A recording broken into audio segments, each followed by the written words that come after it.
Në anën veriore të maleve, aty ku rrugët zhduken para se të marrin emër dhe ku dimrin bërin gjithmonë i pari, ekzistonte një fshat që nuk shënohej në asnjë hartë zyrtare.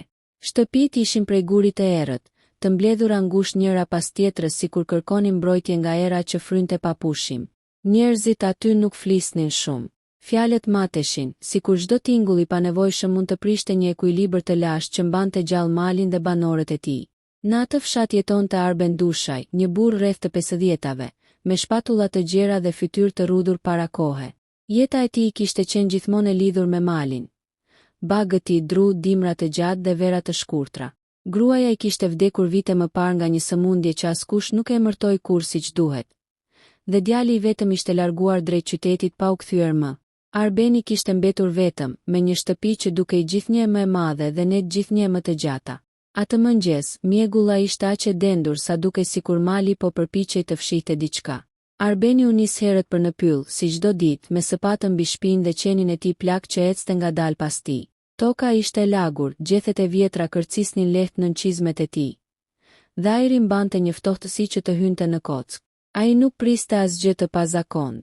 Jeta e tij ishte bërë e parashikueshme, pothuajse e ngrirë në kohë, por mali kishte mënyrat e veta për të thyer heshtjen. Diku poshtë një shkurrje të dendur, pra një përoj që në dimër shndërrohej në rrjet të egër. Qeni ndaloi papritur. Filloi të nuhaste tokën me nervozizëm, bishti i tij u ngrit dhe një rënkim i ulët i doli nga gryka. Arbeni mendoi fillimisht se mund të ishte ndonjë kafshë egër e ngordhur, ndonjë dhelpër apo qen i humbur. Ju afrua ngadalë, duke shtyr degët anash. Aty pa një thes të vjetër, të pistë, të lidhur keq me një litar të konsumuar. Ishte hedhur pa kujdes, sikur dikush të kishte dashur vetëm ta hiqte qafe sa më shpejt. Arbeni u step. Në male, thesat zakonisht mbartnin gjëra të rënda. Patate, misër, ndonjëherë edhe mish. Por diçka në formën e tij, në mënyrën si ishte fryrë lehtë në mes, nuk i dukej normale. Pastaj e dëgjoi. Ishte aq i dobët sa për një moment mendoi se po e mashtronte era. Një tingull i lehtë, i qarë, pothuajse si frymëmarrje e thyer. Arbeni mbajti frymën. Qeni u ul, sikur edhe ai e kuptonte se diçka nuk shkonte. Dhe pastaj qartë nga brenda thesit, erdhi një pëshpëritje e vogël e pafuqishme që nuk kishte forcë as të bërtiste. Mama! Gjaku i ngriu në vena. Ai kishte dëgjuar shumë gjëra në mal gjatë jetës së tij. Ulërima ujqërish, rënkime kafshësh të plagosura, madje edhe britma njerëzish të humbur. Por ky ishte zëri i një foshnjeje. Një foshnje e braktisur për të vdekur. Arbeni u ul në gjunjë pa e menduar dy herë. Duart i dridheshin ndërsa zgjidhi litarin. Thesi u hap ngadalë, duke zbuluar një trup të vogël, të mbështjell keq me një copë të hollë. Fëmia ishte vajzë, e ftohtë, buzët i kishte blu dhe frymëmarrja i vinte me vështirësi. Syt i kishte gjysmë të mbyllur, por kur ajri i freskët i preku fytyrën, lëvizi lehtë, sikur po përpiqej të qëndronte gjallë. Në atë moment, gjithë pesha e vetmisë së Arbenit, gjithë vitet e heshtjes dhe humbjes, u përplasën mbi të. Ai e mori foshnjën në krah, e shtypi fort pas gjoksit të tij, sikur trupat e tyre të mund të ndanin nxehtësinë dhe jetën.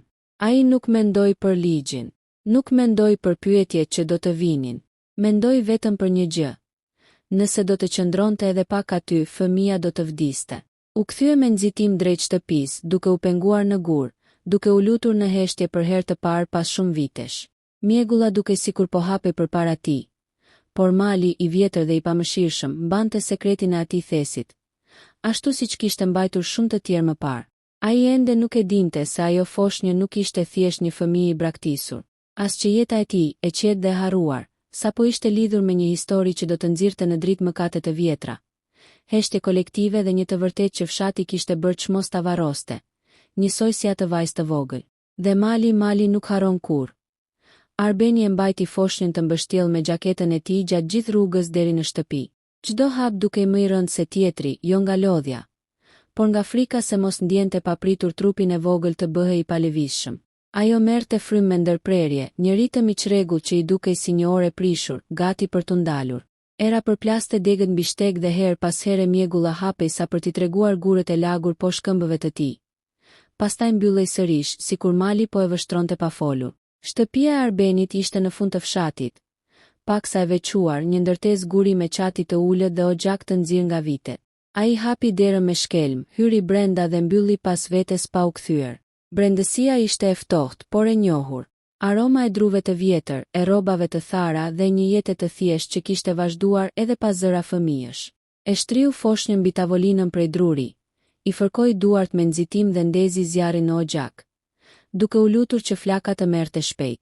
Ai nuk kishte asgjë për një foshnjë, as batanie të vogla, as qumësht, as rroba të pastra, por kishte ujë të ngrohtë, një copë të pastër që e kishte ruajtur nga rrobat e gruas së tij dhe duart e veta të ashpra, por të sinqerta.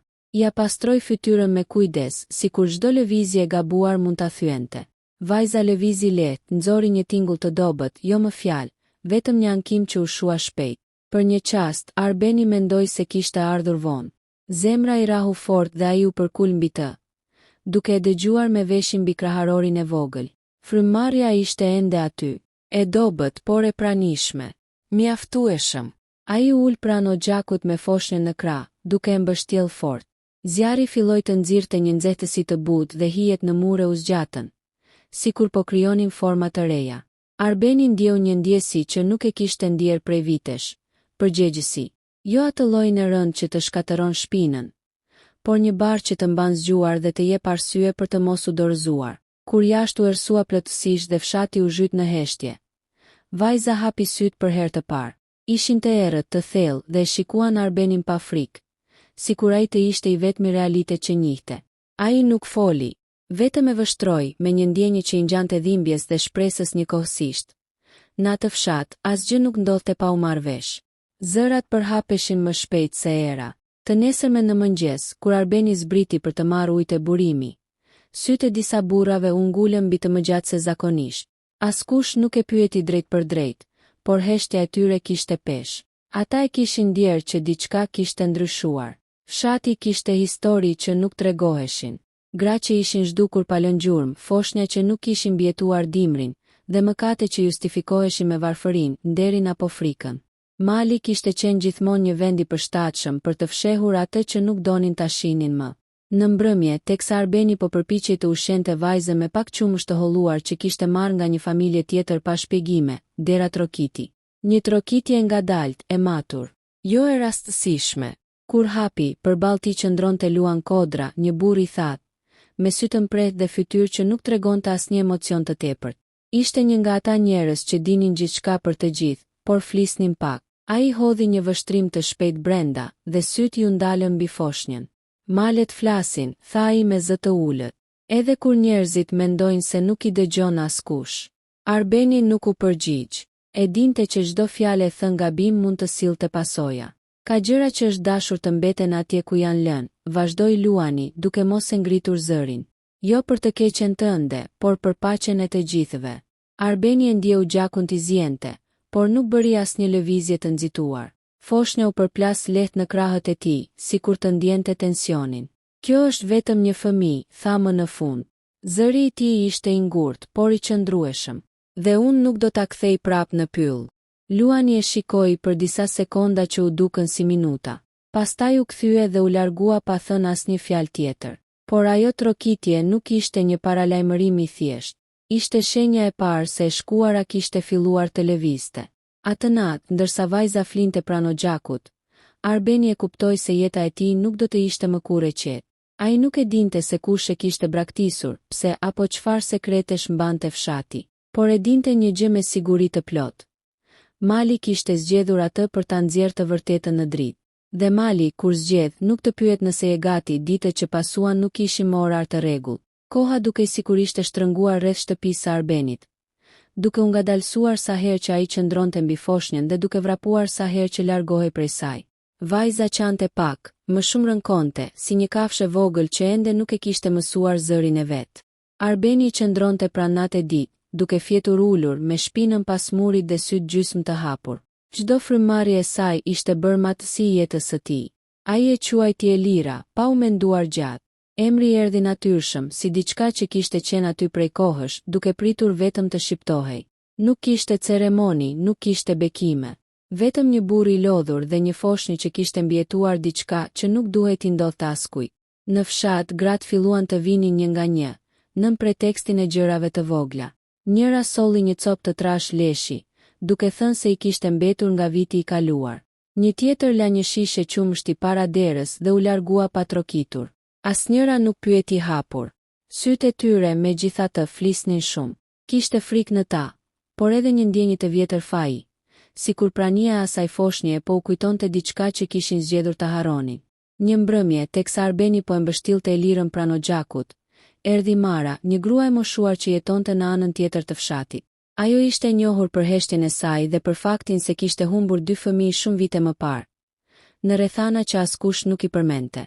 Hyri pa frikë, ul pranë zjarrit dhe e shikoi vajzën gjatë, sikur po përpiqej të dallonte diçka të njohur në tiparet e saj.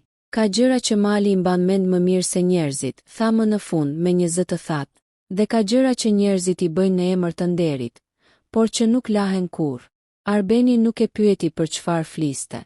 E dinte se përgjigjet e vërteta vinin vetëm kur njerëzit ndiheshin gati. Mara u ngrit ngadalë, la mbi tavolinë një unazë të vjetër argjendi dhe u largua pa shpjegim. Arbeni e mori unazën në dorë. Ishte e gërryer nga koha, por ende e fortë. E ndjeu peshën e saj si një premtim të heshtur dhe një paralajmërim njëkohësisht. Ndërkohë Luani nuk u shfaq më, por prania e tij ndihej. Disa burra ndalonin më shpesh pranë shtëpisë së Arbenit, duke bërë sikur po kalonin rastësisht. Fjalët thesë dhe pyll filluan të dëgjoheshin në përbiseda të ulëta. Dikush kishte parë diçka, dikush tjetër kishte dëgjuar diçka, por askush nuk donte të ishte i pari që do ta thoshte me zë të lartë. Një natë kur Bora filloi të binte herët, Arbeni u zgjua nga një zhurmë jashtë. Jo hapat e kafshëve, asera. Ishte diçka më e rëndë, më e qëllimshme. Ai mori thikën që mbante gjithmonë pranë dhe u afrua te dera. Heshtja ishte e trash. Pastaj një gur i vogël u përplas lehtë në dritare. Ai nuk hapi. Qëndroi aty duke mbajtur frymën ndërsa Elira flinte e qetë, sikur asgjë nuk mund ta prekte më. Pas pak, zhurma u shua, por mesazhi kishte mbërritur. Dikush nuk ishte i kënaqur që ajo ishte ende gjallë. Ditët u bën më të ftohta. Elira u përmirësua ngadalë, sikur trupi i saj i vogël po mësonte se nuk ishte më në rrezik. Filloi të hante më mirë, të lëvizte duart dhe të nxirrte tinguj që nuk ishin më vetëm rënkime. Një pasdite, kur Arbeni po i nderonte rrobat, ajo e pa drejt në sy dhe buzëqeshi. Ishte një buzëqeshje e vogël, por mjaftoi për t'i thyer diçka brenda tij që kishte qëndruar e fortë për vite me radhë. Por me çdo ditë që kalonte, bëhej më e qartë se Elira nuk ishte braktisur rastësisht. Dikush kishte bërë një zgjedhje, dhe ajo zgjedhje kishte rënje të thella në fshat. Mara u kthye një mëngjes herët, kur Bora kishte mbuluar gjithçka dhe rrugët ishin bërë pothuajse të pakalueshme. Ajo nuk hyri me një herë. Qëndroi te dera për disa qaste, sikur po mblidhte forcë. E di kush është, tha sapo ul. Ose të paktën, e di kush ishte nëna. Arbeni e ndjeu stomakun t'i shtrëngohej. Nuk e nxiti. E dinte se çdo fjalë e saj ishte e rëndë. Një vajzë e re, vazhdoi Mara. E heshtur, e bukur, e friksuar. U zhduk disa muaj më parë. U tha se kishte ikur në qytet për punë. Asnjë nga ne nuk e besoi vërtet.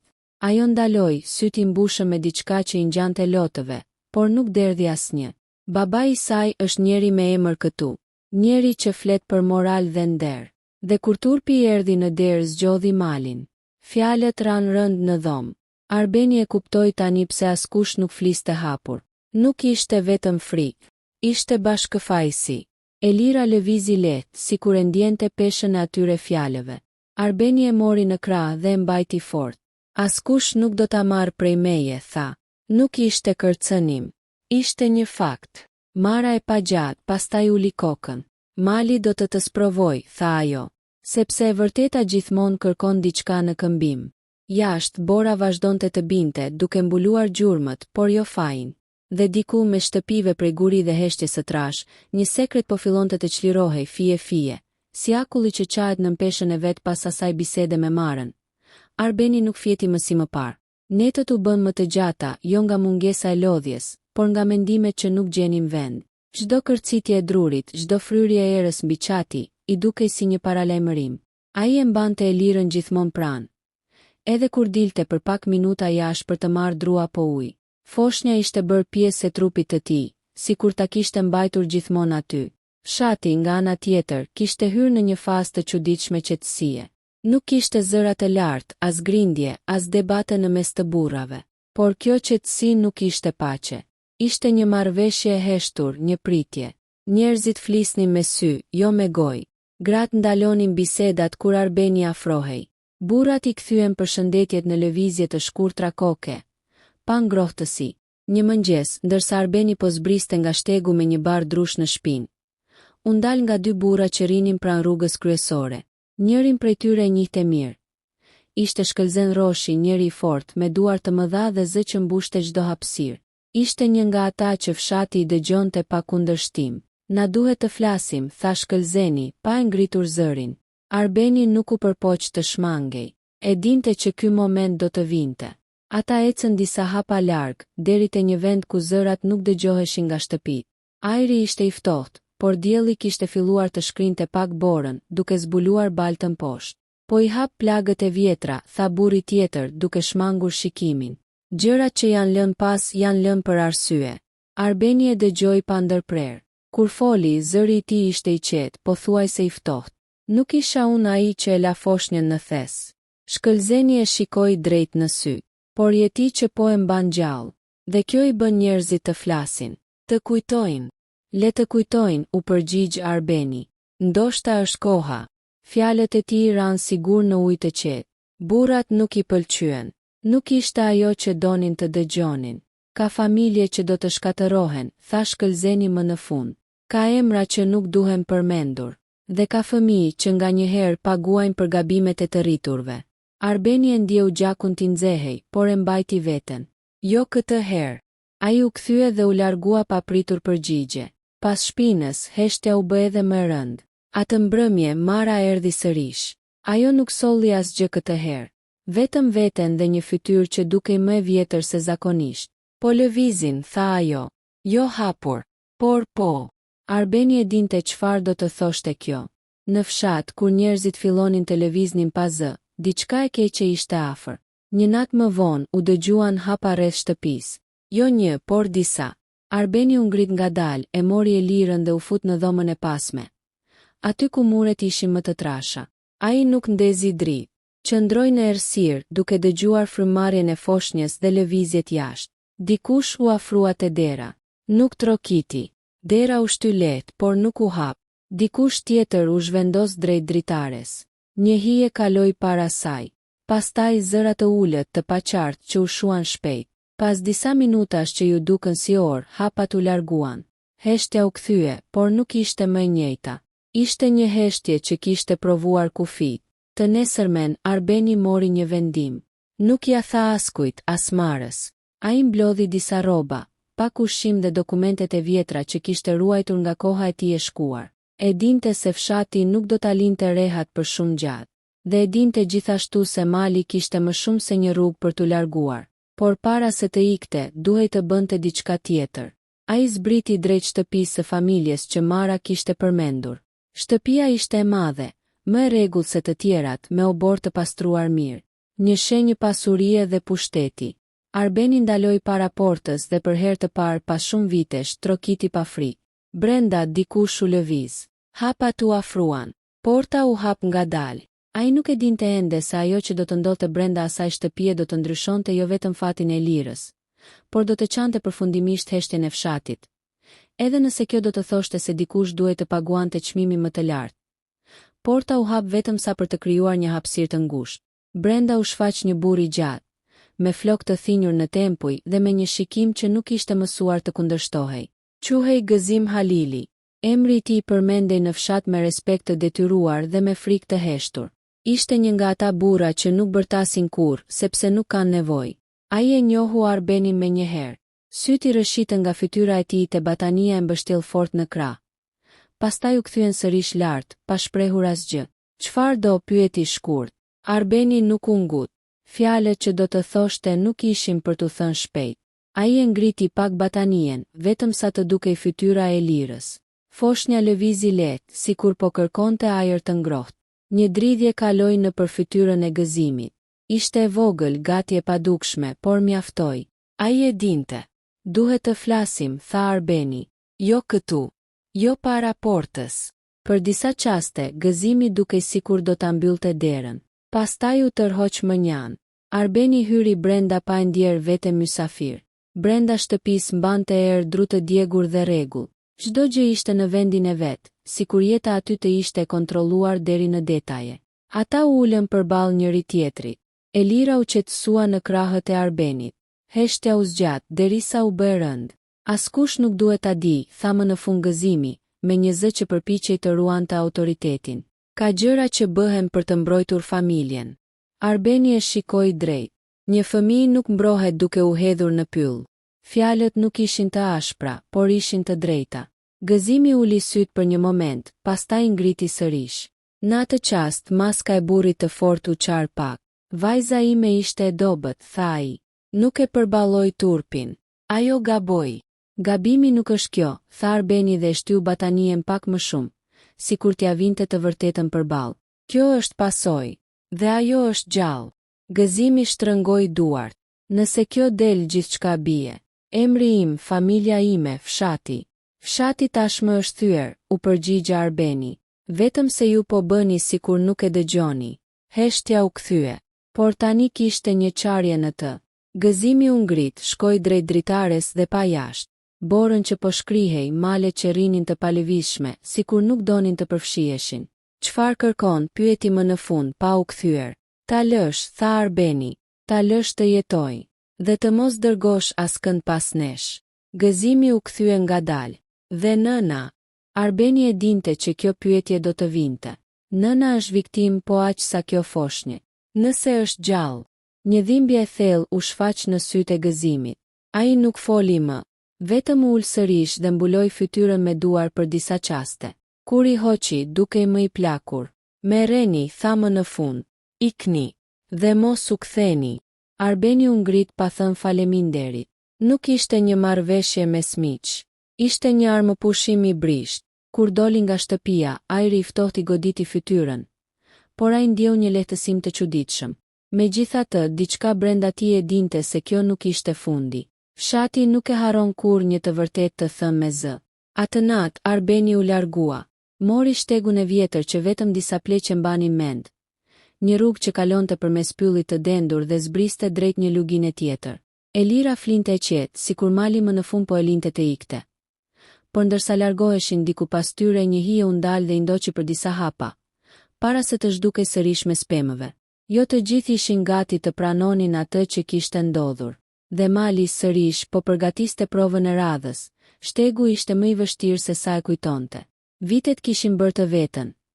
Rënjet kishin dalë mbi tokë, gurët ishin zhvendosur dhe disa pjesë ishin ngërryer nga uji.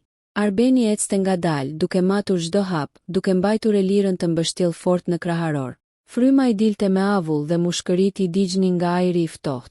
Por ai nuk u ndal. Nuk guxoi. Pyjet e atij krahu ishin më të dendur, më të errët. Drita e hënës mezi depërtonte mes degëve. Her pas here, një krisje e largët e degëve e bënte të ndalonte për një çast. Ai nuk kthehej pas. E dinte se nëse do ta bënte, frika do t'i hynte deri në palc dhe do ta ngadalësonte. Dhe në mal, ngadalësia ishte armi. Elira u lëvizi lehtë. Nuk qau. Vetëm u shtrëngua më fort pas tij, sikur instinkti i saj i vogël e kuptonte se heshtja ishte shpëtim. Arbeni përshpëriti diçka pa kuptim, jo fjalë, por tinguj, një lloj lutjeje që i dilte nga thellësia e kraharorit. Kur arritën në fund të shtegut, toka filloi të zbutej. Lugina ishte më e hapur, më pak e egër. Disa shtëpi të rralla dukeshin në distancë, drita të zbehta që dridheshin pas dritareve. Nuk ishte një fshat i madh, por ishte larg. Larg nga emrat, larg nga sytë që njihnin çdo hap të tij. Ai nuk shkoi drejte në shtëpi. U ndal pranë një kasole të vjetër, dikur streh për barinj. Aty ndezi një zjarr të vogël dhe u ul, duke i dhënë vetes për herë të parë leje për të marrë frymë. Elira u zgjua dhe nxori një tingull të butë, më shumë si një pshertim. Arbeni e pa dhe për një çast mendoi se e kishte dëgjuar sërish atë fjalë të parë. Atë që e kishte nxjerr nga errësira e pyllit. Por tani nuk kishte më frikë në të. Vetëm nevojë. Në mëngjes, drita e diellit e gjeti ende zgjuar. Ai u ngrit dhe vazhdoi rrugën. Në lugin njerëzit ishin ndryshe. Nuk pyesnin shumë. Një grua e re i dha qumësht pa kërkuar shpjegim. Një burr i tregoi një vend ku mund të qëndronte për disa ditë, pa e pyetur se nga vinte. Ndonjëherë largësia nga malet e tua i bën njerëzit më pak kurioz. por lajmet udhëtojnë edhe pagoj. Pas disa ditësh, Arbeni e ndjeu se nuk ishte më i padukshëm. Një shikim që zgjaste pak më shumë se duhet. Një heshtje që fillonte sapo ai hynte në një dhomë. Mali kishte degë të gjata. Një pasdite, ndërsa po kthehej nga lumi, pa një burr të panjohur të ndalur pranë vendit ku qëndronte. Nuk ishte nga Lugina. Këpucët e tij ishin të forta, të pastra, të papërshtatshme për terrenin. Ai nuk foli kur Arbeni u afrua. Vetëm e shikoi gjatë. Po kërkojnë, tha më në fund. Zëri i tij ishte i shesht. Jo zyrtarisht, jo hapur, por po. Arbeni nuk pyeti kush. E dinte. Disa duan të mbyllet historia, vazhdoi burri. Të tjerë duan të sigurohen që nuk hapet më. Dhe ti, pyeti Arbeni. Burri ngriti supet. Unë jam vetëm lajmtar. Ai u largua ashtu si kishte ardhur, pa kthyer kokën pas. Arbeni mbeti aty, me ndjesinë se toka poshtë këmbëve të tij nuk ishte më e sigurt se pylli. Atë natë, Elira u sëmur lehtë. Temperaturë ulët, frymëmarrje më e shpejtë. Arbeni e mbajti gjithë natën zgjuar, duke i lagur ballin, duke i folur me zë të ulët. Frika u kthye, por këtë herë ishte më personale. Jo për veten, për të. Në orët e para të mëngjesit, ajo u qetësua. Sytë e saj u hapën dhe u ndalën mbi fytyrën e tij. Dhe për herë të dytë në jetën e saj, buzëqeshi. Ishte një buzëqeshje e vogël, por e plot. Arbeni ndjeu një lotë i rëshiste pa e ndalur dot. Ai e kuptoi se nuk mund të ikte gjithë jetën. Se Elira do të rritej dhe do të pyeste. Dhe se e vërteta, sado e dhimbshme, nuk zhduket duke ecur larg saj. Diku në malet pas tyre, një grua jetonte ende në hije. E bindur se kishte humbur gjithçka. Dhe diku tjetër, një burr me emër dhe pushtet numëronte ditët, duke shpresuar që koha do ta bënte atë që ai nuk kishte guxuar ta bënte hapur. Por koha nuk shëron gjithmonë. Ndonjëherë ajo kthehet për të kërkuar llogari. Arbeni e dinte se nuk mund të ikte përgjithmonë. Edhe pse Elira ishte e vogël, trupi i saj i vogël kishte mbjetuar dhe shpirtin e saj nuk mund ta shkatëronte as koha, as mali, as frika e njerëzve. Por e shkuara kishte mënyrën e vet për të rikthyer. Dhe ajo kishte zgjedhur një rrugë të ngadaltë, të padukshme, por të pashmangshme. Një pasdite, ndërsa ai po shëtiste me Elirën në kraharor pranë një lumi të vogël, një figurë e njohur u shfaq në shpatin përballë tyre. Një grua e re, me flokë të gjatë të errët dhe sy të thellë, të mbushur me lotë të fshehtë. Zëri i saj, i dridhur nga dhimbja dhe frika, e mbushi ajrin pa një fjalë. Arbeni e njohu menjëherë. Ishte nëna e Elirës. Ajo nuk foli menjëherë. Vetëm ju afrua dhe i dha shikim vajzës. Një heshtje gjatë mbushur me dhimbje dhe pendim mbuloi gjithë luginën. Pastaj me zë të dobët, ajo përshpëriti një fjalë që ndryshoi gjithçka. Më fal. Elira ngriti dorën e vogël dhe e preku fytyrën e nënës së saj. Nuk kishte frikë, nuk kishte dhimbje, vetëm njohje dhe kurajo. Arbeni e mbajti pranë, duke kuptuar se ajo përballje e fshehtë ishte më e fuqishme se çdo hakmarrje apo kërcënim që mund të vinte nga fshati. Mali qëndronte i heshtur, por jo indiferent. Ai kishte dëgjuar çdo hap, çdo pshertim dhe çdo zë të thyer. Dhe tani, me rikthimin e së shkuarës përballë së ardhmes së foshnjës që ai kishte shpëtuar, Mali nuk kishte më nevojë të fliste. Ai kishte bërë punën e tij. Të zbulonte të vërtetën, të shëronte plagët e fshehura dhe të lërë gjurmë që nuk do të zhdukej më. Fshati nga ana tjetër mësoi ngadalë. Sytë e njerëzve filluan të ndriçojnë nga pendimi. Heshtja nuk ishte më barr, por kujtesë. Disa emra të fuqishëm u përballën me veprimet e tyre të shkuara. Disa do të kërkonin falje, të tjerë do të mbeten të heshtur. Por historia e Elirës dhe nënës së saj do të qëndronte përherë si një kujtesë se asgjë vërtet nuk mund të mbahet përgjithmonë në errësirë. Arbeni, me Elirën të ngjitur pranë tij dhe nënën që e shikonte me kujdes, e kuptoi përfundimisht se Mali kishte bërë më shumë se sa mund të bënin njerëzit. Ai kishte dhënë një shans të rijetës dhe dashurisë, një shans që askush, asnjë emër, asnjë rregull i shoqërisë nuk mund ta shkatëronte. Dhe ndërsa dielli perëndonte mbi majat e maleve, duke larë lugim me dritë të ngrohtë, Arbeni e mbajti Elirën fort në krah. Ndjeu për herë të parë që pas gjithë heshtjes dhe frikës, një jetë e re mund të fillonte. Një jetë ku Mali nuk harron, por gjithmonë jep mundësi për ata që guxojnë të ndjekin zemrën e tyre. Historia e foshnjës që kishte përshpëritur për herë të parë mama në një thes të braktisur përfundoi aty ku kishte filluar. Mes maleve, mes heshtjes dhe guximit, mes frikës dhe dashurisë që nuk mund të thyhej. Dhe ky mal, që kishte dëgjuar gjithçka, do të qëndronte gjithmonë si dëshmitari së vërtetës që asnjë thes, asnjë fshehtësi nuk mund ta mbante të varrosur përjetësisht.